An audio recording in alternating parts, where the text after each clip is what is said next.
ಈ ಬಾರಿ ಬಜೆಟ್ನಲ್ಲಿ ಮುಖ್ಯಮಂತ್ರಿ ಸಿದ್ದರಾಮಯ್ಯ ಅವರು ಮೈಸೂರಿಗೆ ಅನೇಕ ಕೊಡುಗೆಗಳನ್ನು ನೀಡಿದ್ದಾರೆ. ಮೊಗಣ್ಣಾಚಾರ್ ಬಜೆಟ್ ಕುರಿತು ಮಾಧ್ಯಮಗಳ ಜೊತೆ ಮಾತನಾಡಿದ ಕಾಂಗ್ರೆಸ್ನ ಮುಖಂಡರಾದ ಮೊಗಣ್ಣಾಚಾರ್ ಅವರು, ಈ ಬಾರಿ ಬಜೆಟ್ನಲ್ಲಿ ಮುಖ್ಯಮಂತ್ರಿ ಸಿದ್ದರಾಮಯ್ಯ ಅವರು ಅನೇಕ ಕೊಡುಗೆಗಳನ್ನು ಮೈಸೂರಿಗೆ ನೀಡಿದ್ದು, ಅವುಗಳಲ್ಲಿ ಗ್ರಾಮಾಂತರ ಸಾರಿಗೆ ಬಸ್ ನಿಲ್ದಾಣವನ್ನು ಮೇಲ್ದರ್ಜೆಗೇರಿಸಿ ಬಸ್ ನಿಲ್ದಾಣ ಮಾಡಲು ಮುಂದಾಗಿರುವುದು, 100 ಹಾಸಿಗೆಯುಳ್ಳ ನಿಮ್ಹಾನ್ಸ್ ಆಸ್ಪತ್ರೆಯನ್ನು ಘೋಷಣೆ ಮಾಡಿರುವುದು, ಚಿತ್ರನಗರಿಯನ್ನು ಮೈಸೂರಿನಲ್ಲಿ ಸ್ಥಾಪಿಸಲು ಮುಂದಾಗಿರುವುದು ಹೀಗೆ ಅನೇಕ ಕೊಡುಗೆಗಳನ್ನು ಈ ಬಾರಿ ಬಜೆಟ್ನಲ್ಲಿ ಘೋಷಿಸಿರುವುದು ಸಂತಸದ ವಿಷಯ. ಅಷ್ಟೇ ಅಲ್ಲದೆ ರಾಜ್ಯದ ಕಟ್ಟಕಡೆಯ ವ್ಯಕ್ತಿಗೂ ತಲುಪುವ ನಿಟ್ಟಿನಲ್ಲಿ ಸಾರ್ವಜನಿಕರಿಗೆ ಅನುಕೂಲವಾಗುವ ಬಜೆಟನ್ನೇ ಮಂಡಿಸಿದ್ದಾರೆ. ಇನ್ನು ವಿರೋಧ ಪಕ್ಷಗಳು ಈ ಬಜೆಟ್ ಕುರಿತು ಹಲಾಲ್ ಬಜೆಟ್ ಎಂದು ಟೀಕಿಸುವುದು ಸರಿಯಲ್ಲ. ಬರೀ ಒಂದು ವರ್ಗಕ್ಕೆ ಮುಖ್ಯಮಂತ್ರಿ ಸಿದ್ದರಾಮಯ್ಯ ಅವರು ಬಜೆಟ್ ಮಂಡಿಸಿಲ್ಲ, ರಾಜ್ಯದ ಜನತೆಗೆ ಬಜೆಟ್ ಕೊಟ್ಟಿದ್ದಾರೆ.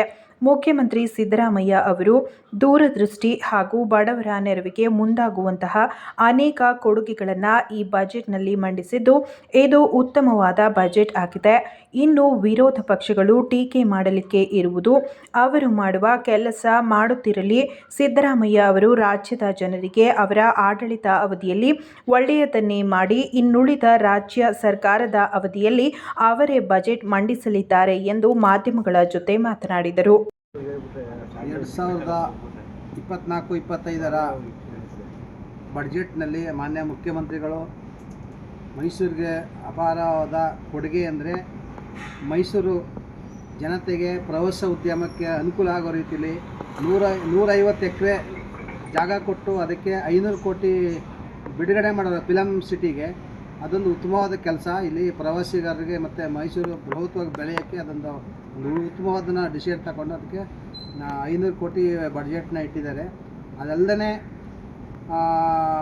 ಮೇಲ್ದರ್ಜೆಗೆ ಗೌರ್ಮೆಂಟ್ ಬಸ್ ಸ್ಟ್ಯಾಂಡು ಇಲ್ಲಿ ಭಾಳ ಚಿಕ್ಕದಾಗಿರೋದ್ರಿಂದ ಜನಸಮೂಹ ಜಾಸ್ತಿ ಇರೋದ್ರಿಂದ ಬನ್ನಿ ಮಂಟಪದಲ್ಲಿ 100 ಕೋಟಿ ವೆಚ್ಚದಲ್ಲಿ ಬಹುಮಹಡಿಗಳನ್ನ ಕಟ್ಟಡಕ್ಕೆ ಅನುಕೂಲ ಮಾಡಿಕೊಟ್ಟವ್ರೆ. ಅದೊಂದು ಉತ್ತಮವಾದ ಕೆಲಸ. ಅದಲ್ಲದೆ 100 ಹಾಸಿಗೆ ಉಳ್ಳ ನಿಮ್ಹಾನ್ಸು ಆರೋಗ್ಯ ಭಾಳ ಈ ಇವತ್ತಿನ ದಿನಗಳಲ್ಲಿ ಆರೋಗ್ಯಗಳಲ್ಲಿ ವ್ಯತ್ಯಾಸ ಆಗಿ ಜನಗಳು ಭಾಳ ಪ್ರೈವೇಟ್ ಹಾಸ್ಪಿಟಲ್ಗಳಲ್ಲಿ ಅದಕ್ಕೆ ಬಿಲ್ ಕಟ್ತಾನೆ ಭಾಳ ತೊಂದರೆ ಅನುಭವಿಸ್ತಿದ್ದಾರೆ. ಅದಕ್ಕೋಸ್ಕರನೇ ಅವರು ಆರೋಗ್ಯ ರಾಮಯ್ಯ ಅಂತ ಭಾಳ ಬಿರುದು ತಗೊಂಡಿದ್ದಾರೆ. ಆರೋಗ್ಯಕ್ಕೋಸ್ಕರ ಒತ್ತು ಕೊಟ್ಟಿದ್ದಾರೆ. ಅಲ್ಲದೆ ಕೆಲವು ಸಣ್ಣ ಮೀನುಗಾರರಿಗೆ 50% ಸಬ್ಸಿಡಿಗೆ ವಾಹನ ಖರೀದಿ ಮಾಡೋಕ್ಕೆ ಮಾಡಿದ್ದಾರೆ. ಅದಲ್ಲದೆ ಬೇರೆ ಬೇರೆ ಸಬ್ಸಿಡಿ ರೂಪದಲ್ಲಿ ಡ್ರೈವಿಂಗ್ ಕೆಲಸ ಮಾಡೋವಂಥವ್ರಿಗೆ, ವಾಹನಗಳನ್ನ ಖರೀದಿ ಮಾಡೋವಂಥವ್ರಿಗೆ 1.5 ರಿಂದ 3 ಲಕ್ಷ 5 ಲಕ್ಷವರೆಗೂ ಸಬ್ಸಿಡಿ ರಹಿತವಾಗಿ ಅನುಕೂಲ ಮಾಡಿರೋದು. ಅದಲ್ಲದೆ ಬೇರೆ ಬೇರೆ ಈ ಕೃಷಿ ರೈತರುಗಳಿಗೆ ಕೃಷಿ ಯಂತ್ರಗಳನ್ನ ಖರೀದಿ ಮಾಡೋಕ್ಕೆ ಸಹಾಯಧನ ಮಾಡಿರುವಂಥದ್ದು. ಇಷ್ಟೆಲ್ಲ ಎಲ್ಲ ಯೋಜನೆಗಳನ್ನ ಕೊಟ್ಟು ಇವೆಲ್ಲ ಮಾಡ್ತಾ ಇದ್ದಾರೆ ಅಂದರೆ ಅದು ಉತ್ತಮವಾದ ಬಡ್ಜೆಟ್ ಅಂತ ನಾನು ಈ ಸಂದರ್ಭದಲ್ಲಿ ಹೇಳಬೇಕಾಗ್ತದೆ. ಯಾಕೆಂತಂದರೆ ಎಲ್ಲ ಯೋಜನೆಗಳು ಕೊಟ್ಟಿದ್ದಾರೆ. ಉದ್ಯೋಗ ಮತ್ತು ಇದು ಸಾರಿಗೆ ವ್ಯವಸ್ಥೆ, 2,000 ರೂಪಾಯಿ ಕೊಡುವಂಥದ್ದು ಮಹಿಳೆಯರಿಗೆ, ಆಮೇಲೆ ವಿದ್ಯುತ್ತು ಫ್ರೀ ಮಾಡುವಂಥದ್ದು ಇತ್ಯಾದಿ 5 ಗ್ಯಾರಂಟಿಗಳ ಜೊತೆಯಲ್ಲಿ ಈ ಯೋಜನೆಗಳು ಮಾಡಿದ್ದಾರೆ ಅಂತಂದರೆ ಅದು ಉತ್ತಮವಾದ ಬಡ್ಜೆಟೇ. ಯಾಕೆ ಅಂತಂದರೆ ಈಗ ಕೆಲವರು ಹೇಳ್ತಾರೆ ಸಾಲ ತಗೋತಾ ಇದ್ದಾರೆ, ಸಾಲ ಮಾಡ್ದೇ ಅಭಿವೃದ್ಧಿ ಮಾಡೋಕ್ಕಾಗಲ್ಲ. ಈಗ ಮನೆ ಕಟ್ಟಬೇಕಾದ್ರೆ ಸಾಲ ತಗೊಳ್ಳೇಬೇಕಲ್ಲ. ಈಗ ಹಾಗಾಗಿ ಸಾಲನೂ ಮಾಡಬೇಕಾಯ್ತದೆ, ಅಭಿವೃದ್ಧಿನೂ ಮಾಡಬೇಕಾಯ್ತದೆ. ಅಭಿವೃದ್ಧಿ ದೃಷ್ಟಿಯಲ್ಲಿ ಎಲ್ಲನೂ ಮಾಡಬೇಕಾಗ್ತದೆ. ಉತ್ತಮವಾದ ಬಡ್ಜೆಟ್ ಈ ಥರ ನಮ್ಮ ಮುಖ್ಯಮಂತ್ರಿಗಳು ಕೊಟ್ಟವ್ರು ಅಂತ ಹೇಳೋಕ್ಕೆ ಈ ಸಂದರ್ಭದಲ್ಲಿ ಇಷ್ಟಪಡ್ತೀನಿ. ಅವ್ರ ಜನಸಂಖ್ಯೆ ಉಳ್ಳಂಗೆ ಎಷ್ಟು ಜನಸಂಖ್ಯೆ ಇರ್ತದೆ ಆ ಜನಸಂಖ್ಯೆ ಮೇಲೆ ಕೊಟ್ಟಿರ್ತಾರೆ. ಹಂಗಾರೆ ಅವ್ರಿಗೂ ಪ್ಯಾಕೇಜ್ ಬೇಕು. ಎಲ್ಲರಿಗೂ ಪ್ಯಾಕೇಜ್ ಒಂದೊಂದು ಥರ ಪ್ಯಾಕೇಜ್ ಕೊಟ್ಟಿದ್ದಾರಲ್ಲ, ಅದಕ್ಕೆ ಯಾಕೆ ಮಾತಾಡ್ತಾ ಇಲ್ಲ? ಅಲ್ಲೆಲ್ಲ ಅವ್ರಿಗೆ ಅವ್ರು ಎಷ್ಟು ಜನಸಂಖ್ಯೆ ಇದ್ದಾರೆ ಅದಕ್ಕೆ ಅನುಗುಣವಾಗಿ ಮಾಡಿದ್ದಾರೆ. ಮುಸ್ಲಿಮ್ಸ್ಗೆ ಓಲೈಕೆ ಪ್ರಶ್ನೆ ಇಲ್ಲ. ಈಗ ಅವ್ರ ಜನಸಂಖ್ಯೆ ಅನುಗುಣವಾಗಿ ಎಷ್ಟೆಷ್ಟು ಏನೇನು ಕೊಡಬೇಕು ಎಲ್ಲ ಮಾಡಿದ್ದಾರೆ. ಅದು ತಪ್ಪೇನಿದೆ? ಈಗ ಒಟ್ಟಾರೆ ಮಾಡಿದಾಗ ಏನಾಗುತ್ತೆ, ಸಮಸ್ಯೆ ಆಗುತ್ತೆ. ಈಗ ಹಿಂದುಳಿದ ವರ್ಗಗಳಿಗೆ ಬೇರೆ, ಈ ಅಲ್ಪಸಂಖ್ಯಾತರಿಗೆ ಬೇರೆ, ಈ ನಮ್ಮ ಪರಿಶಿಷ್ಟ ಪಂಗಡ ಪರಿಶಿಷ್ಟ ಜಾತಿಗೆ ಬೇರೆ ಬೇರೆಕ್ಕೂ ಅದು ಅವಕಾಶ ಕೊಡಬೇಕಲ್ಲ, ಅದು ಕೊಟ್ಟಿದ್ದಾರೆ.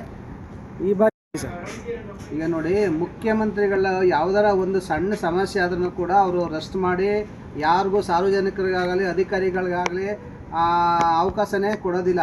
ಈ ಸಂದರ್ಭದಲ್ಲಿ ಅವರು ಮಂಡಿ ಆಪರೇಷನ್ ಆದ್ರೂ ಕೂಡ ಅವರು ವೀಲ್ ಚೇರಲ್ಲಿ ಹೋಗಿ 10,000 ಕೋಟಿ ಬಂಡವಾಳನ ಹೊರಗಡೆಯಿಂದ ಕಾರ್ಯಕ್ರಮಕ್ಕೆ ಹೋಗಿದ್ದಾರೆ. ಅದನ್ನು ಸ್ವಲ್ಪ ಯೋಚನೆ ಮಾಡಬೇಕಾಯ್ತು. ಏನಕ್ಕೋಸ್ಕರ ನಿರುದ್ಯೋಗಗಳು ಜಾಸ್ತಿ ಇದೆ, ನಮ್ಮ ರಾಜ್ಯಕ್ಕೆ ಬಂಡವಾಳ ಬರಲಿ ಅನ್ನೋ ದೃಷ್ಟಿಕೋನದಲ್ಲಿ ಅವರು ಅದನ್ನು ಕ್ಯಾನ್ಸಲ್ ಮಾಡಬೇಕಿತ್ತು ಆ ಫಂಕ್ಷನ್ನೇ. ಯಾಕೆ ಹೋದ್ರು ವೀಲ್ ಚೇರೆಲ್ಲ ಹೋಗಿದ್ದಾರೆ, ವೀಲ್ ಚೇರೆಲ್ಲ ಆಡಳಿತ ಮಾಡ್ತಾ ಇದ್ದಾರೆ ಅಂದರೆ ಅಂಥ ಮುಖ್ಯಮಂತ್ರಿಗಳು ನಮ್ಗೆ ಬೇಕಾಯ್ತಾರಲ್ವಾ ಈ ಬಾರಿ ಕೊನೆ. ಯಾಕೆಂದರೆ ಅವ್ರಿಗೆ ಏನು ತೊಂದರೆ ಆಗಿದೆ ಈಗ, ಅವ್ರೇನಾದ್ರು ಲೋಪದೋಷ ಮಂಡಿ ನೋವಿನಲ್ಲೂ ಕೂಡ ಅವರು ಈ ಬಡ್ಜೆಟ್ ಆಗ್ಬೋದು ಇನ್ನೊಂದು ಮತ್ತೊಂದು ಏನು ಬಡ್ಜೆಟ್ ಡೇಟ್ ಘೋಷಣೆ ಮಾಡಿದರೆ ಆ ಘೋಷಣೆ ಒಳಗಡೆ ಆ ಬಡ್ಜೆಟ್ನ ಮಂಡನೆ ಮಾಡಿದರೆ ಬೇರೆ ಬೇರೆ ಕಾರ್ಯಕ್ರಮ ಕೆಲಸ ಮಾಡ್ತಾ ಇದ್ದಾರಲ್ಲ.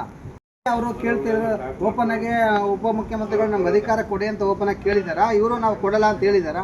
ವಿರೋಧ ಪಕ್ಷಗಳ ಟೀಕೆ ಇದೆ. ಅದು ಅವ್ರ ಕೆಲಸನೇ ಅದು. ವಿರೋಧ ಪಕ್ಷಗಳದ್ದು ಗೊಂದಲ ಮಾಡೋಂಥದ್ದೇ ಅಲ್ವಾ. ವಿರೋಧ ಪಕ್ಷ ಅಂದ್ರೇನು? ವಿರೋಧ ಮಾಡೋದು. ಏನೇ ಒಳ್ಳೆ ಕೆಲಸ ಮಾಡಿದ್ರು ಅವ್ರು ವಿರೋಧ ಮಾಡೋದಕ್ಕೆ ವಿರೋಧ ಪಕ್ಷದ ನಾಯಕರು ಅಂತ ಹೇಳೋದು.